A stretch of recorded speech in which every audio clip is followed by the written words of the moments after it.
दो घन को संलग्न जोड़ करके एक ठोस बनाया जाता है। इससे प्राप्त घनाभ का आयतन ज्ञात करें। आयतन बोला कि क्षेत्रफल, तो इससे प्राप्त घनाभ का क्षेत्रफल ज्ञात करें। देख राजे बोले एक घन यहाँ से यहाँ तक जोड़ेंगे, यहाँ से यहाँ तक, ये क्या एक घन, और इधर से लेंगे यहाँ तक कितना जाएगा, दो। ये घन ही है, एक घन, ये घन ये वाला हो गया, और दूसरा घन, दोनों को जोड़ने से किसका निर्माण होता है, घनाभ का। तो बताया था ना, जब दो घन आपस में जुड़ता है तो किसका निर्माण होता है, घनाभ का। जब दो घन आपस में जुड़ जाते हैं घनाभ का निर्माण होता है। इसमें से प्रत्येक घन यानी एक घन है ना, इसका आयतन कितना है, 64 सेंटीमीटर क्यूब। लेंगे हल, क्या लेंगे, हल दिया है, दिया है प्रत्येक घन का, यानी कि घन का आयतन क्या बोलते हैं, यानी वॉल्यूम। आयतन कितना है, 64 सेंटीमीटर क्यूब। हम घन का आयतन जानते हैं क्या होता है, घन का आयतन ए क्यूब बराबर 64, क्यूब है ना, क्यूब हो जाएगा था घनमूल, क्यूब का मतलब घनमूल। देखो ए बराबर क्या जाएगा, क्यूब रूट 64, यानी 64, 64 का घनमूल होता है 4, क्या आता है, यानी घन का भुजा कितना आ गया, 4। ये वाला अगर 4 है, ये भी कितना आ जाएगा, 4, दोनों को जोड़ेंगे कितना आ जाएगा, 8। मतलब इससे प्राप्त यानी कि घन का भुजा कितना आ गया, 4, और दो घन को मिलाएंगे तो घनाभ बनता है। लेकिन इसीलिए नहीं, इसीलिए घनाभ का भुजा, घनाभ का यानी कि एल बराबर कितना आएगा, 4 + 4 8। देखो यही ना बस बदलेगा, जितना है 4 ये और ये 4, लंबाई 4 4 8 हो गया, लेकिन जो चौड़ाई है और ऊंचाई है नहीं ना बदलेगा। यानी कि चौड़ाई बराबर भी 4 सेंटीमीटर और ऊंचाई बराबर भी 4 सेंटीमीटर, ठीक है। अब बता इससे प्राप्त घनाभ का क्षेत्रफल ज्ञात करेंगे प्रश्नानुसार, प्रश्न अनुसार घनाभ का पृष्ठीय क्षेत्रफल और क्या होता है, 2 × LB + HL, ठीक। तो L का मान कितना है, D का मान कितना है, 4, D का मान 4 × H का मान भी 4, H का मान 4 × L का मान 8, 8 चौके 4 चौक 8 चौक, सब कुछ कितना आएगा, 32 32 64, 64 64 10 कितना होता है, 74 6 80 80 80 दूना 160 सेंटीमीटर स्क्वायर है। हो गया, लीजिए। चलो क्या कर रहा है, एक कोई बर्तन एक खोखले और गोले का कागज है, और एक अर्धगोला इसी में होता है, क्या है, अर्धगोला, अर्धगोला। इसके ऊपर क्या है, एक खोखला बेलना धरो पीछे, खोखला बेला बेलन हो गया। बेलन ऐसे ना बनता है, तो बेलन कैसे बनता है, बेलन इसी प्रकार से बनता है। चलो और जो है ना, इसका पूरा व्यास कितना है, 14 सेंटीमीटर। व्यास कितना है, व्यास है 14 सेंटीमीटर, ठीक। और इसका बर्तन की कुल ऊंचाई, बर्तन की कुल ऊंचाई कितना है, 13 सेंटीमीटर। बर्तन की कुल ऊंचाई 13 सेंटीमीटर। चलो अब लिखते हैं हल, क्या लिखेंगे, हल, जो दिया पर लिख लेंगे, हल दिया है, क्या है, इसका व्यास दिया हुआ है ना, यानी कि अगर व्यास यानी कि जी कितना है, 14 सेंटीमीटर। इसीलिए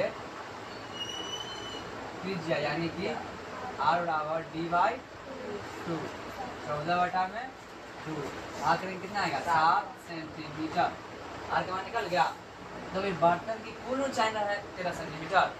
अगर हमको बस बेलन की ऊंचाई निकालना, ताकि इसका पृष्ठीय क्षेत्रफल क्या बोलते हैं, जब इसका पृष्ठीय क्षेत्रफल निकालना होगा अर्धगोला का पृष्ठीय क्षेत्रफल प्लस में बेलन का पृष्ठीय क्षेत्रफल। तो बेलन का पृष्ठीय क्षेत्रफल का फॉर्मूला क्या होता है 2 पाई आर एच।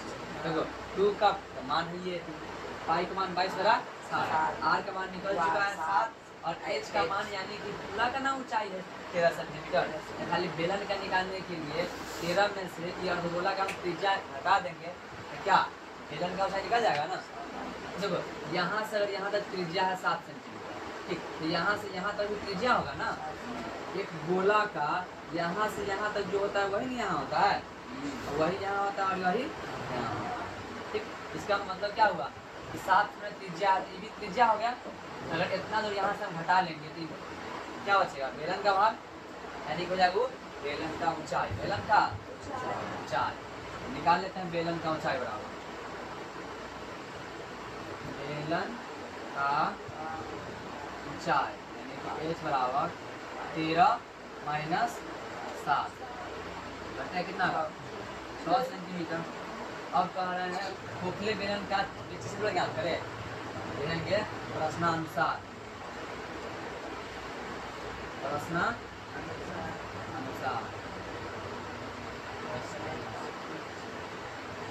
खोखले बर्तन का क्षेत्रफल बराबर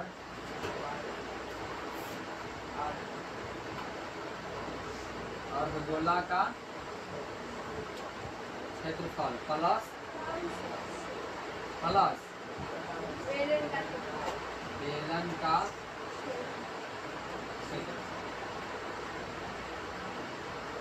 पृष्ठीय अर्धगोला का पृष्ठीय क्षेत्रफल प्लस बेलन का पृष्ठीय क्षेत्रफल। अंदर से पूछा, ठीक। खोखला यानी कि माना है कि जो पपड़ी जो है बहुत पतला है, यानी कि इससे कोई फर्क नहीं पड़ेगा। चलो अर्धगोला का क्षेत्रफल क्या होता है 2 पाई आर स्क्वायर प्लस बेलन का क्षेत्रफल क्या होता है 2 पाई आर एच। दोनों में से कॉमन ले ले, 2 पाई आर कॉमन लेंगे, इसमें क्या बचेगा आर, इसमें का एच, ठीक। चलो इधर बना लेते हैं। 2 पाई का मान 22 बटा 7 और आर का मान कितना है 7 इंटू में आर प्लस एच। आर का मान 7 और एच का मान है 6। एच मान कितना है 6। 7 से 7 कैंसिल, 22 दूना 44 इंटू ब्रैकेट से बाहर निकलेगा इंटू में 7 6 13। 13 में गुना करेंगे 13 चौका 52, फिर 2 हासिल 5, 13 चौका 52 और 5 57, 572 सेंटीमीटर स्क्वायर आंसर हो गया। स्क्रीनशॉट ले सकते हैं क्वेश्चन को। नंबर 3 क्या कह रहा है, एक खिलौना 3.5 सेंटीमीटर वाले एक शंकु के आकार का है जो इसी त्रिज्या वाले अर्धगोला पर अध्यारोपित है। इसी त्रिज्या यानी कि जो 3.5 सेंटीमीटर है ना उस खिलौना का त्रिज्या, तो उसी त्रिज्या वाले एक अर्धगोला पर अध्यारोपित है। फोटो सुनाया कैसा बनेगा, अर्धगोला बनेगा, उसके ऊपर एक शंकु बनेगा, ठीक, उस पर अध्यारोपित है।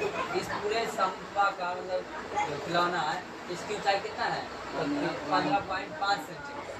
तो इस खिलौने की संपूर्ण पृष्ठ क्षेत्रफल ज्ञात करें। यानी देखो कैसा है 3.5 सेंटीमीटर त्रिज्या वाले शंकु, क्या करें 3.5 सेंटीमीटर त्रिज्या वाले एक शंकु का खिलौना जो किस पर, तो उसी त्रिज्या के एक अर्धगोला पर अध्यारोपित है, उसी त्रिज्या के अर्धगोला पर अध्यारोपित है।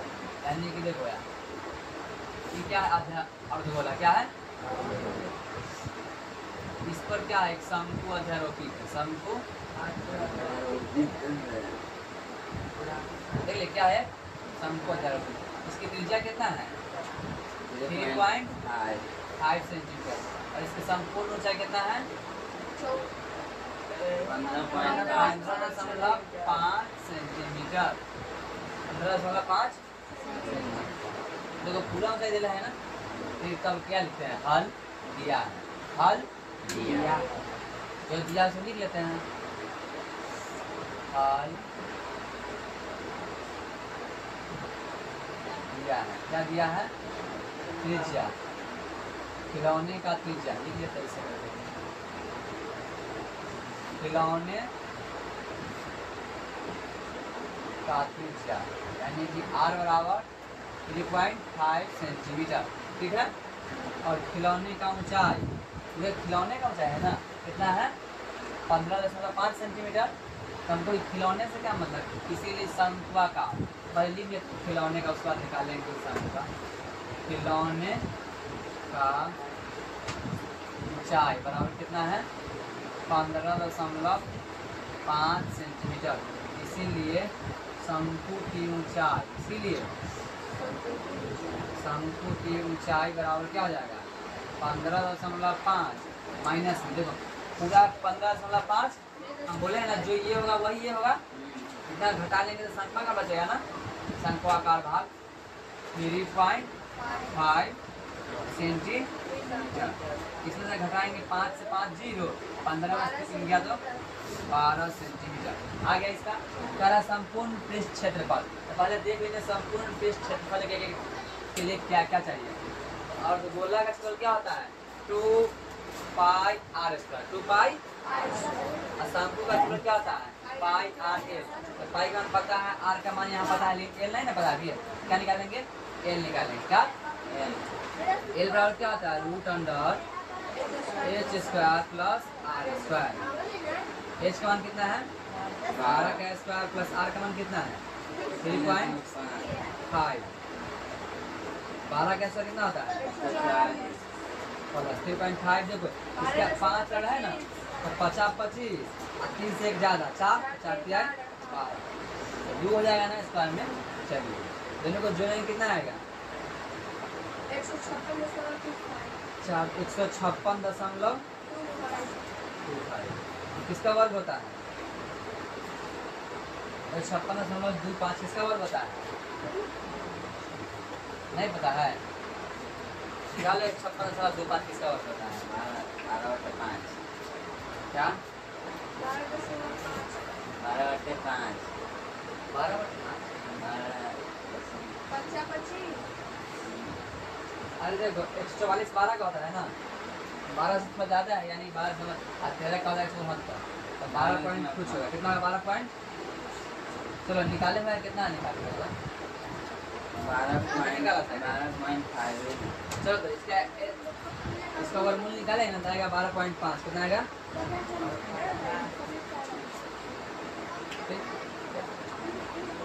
तो इसमें भुना कर देख लो, 12.5 है ना, 50 25 क्या बोलते हैं? 5 12 25, 12 से 13, 13 दूना 26 के 6 हासिल 2, 13 और 2 13 2 कितना होगा? 15।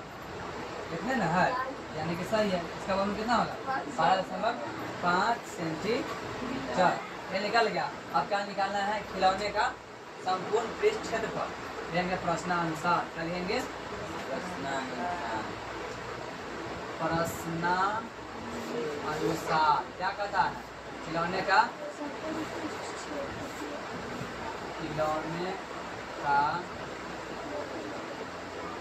संपूर्ण पृष्ठ क्षेत्रफल बराबर क्या होगा? अर्धगोला का क्षेत्रफल, अर्धगोला का पृष्ठीय क्षेत्रफल प्लस शंकु का पृष्ठीय क्षेत्रफल। संपूर्ण नहीं होगा, संपूर्ण का इसका मतलब क्या? ये अर्धगोला है, ऊपर से ही शंकु है, संपूर्ण ना हो, पूरा यहाँ से यहाँ तक और यहाँ से पूरा हो गया। संपूर्ण का मतलब क्या?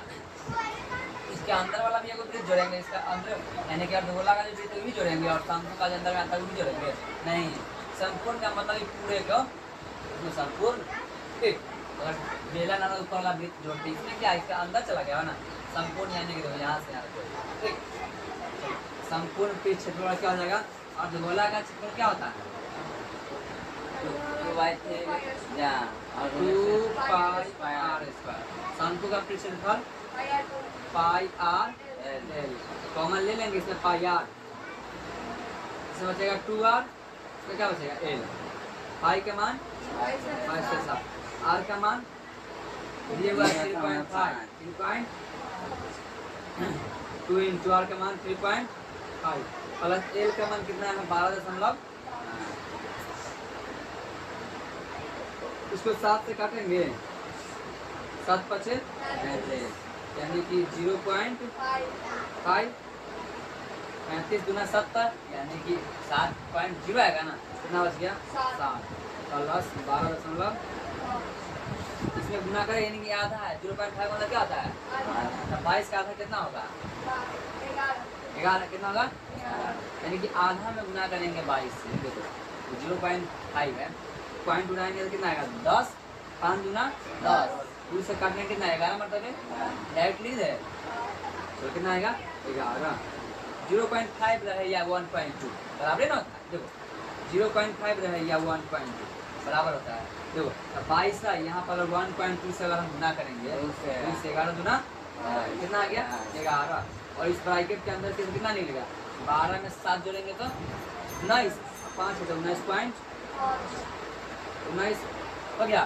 11 पचे 55 के 5 हासिल 5, 11 नंबर 99, 99 5 104, 104 के 4 हासिल 10, 11 के 11, 11 10 214.5 सेंटीमीटर हो गया। चलिए साफ से आंसर और स्क्रीनशॉट ले लो इसका।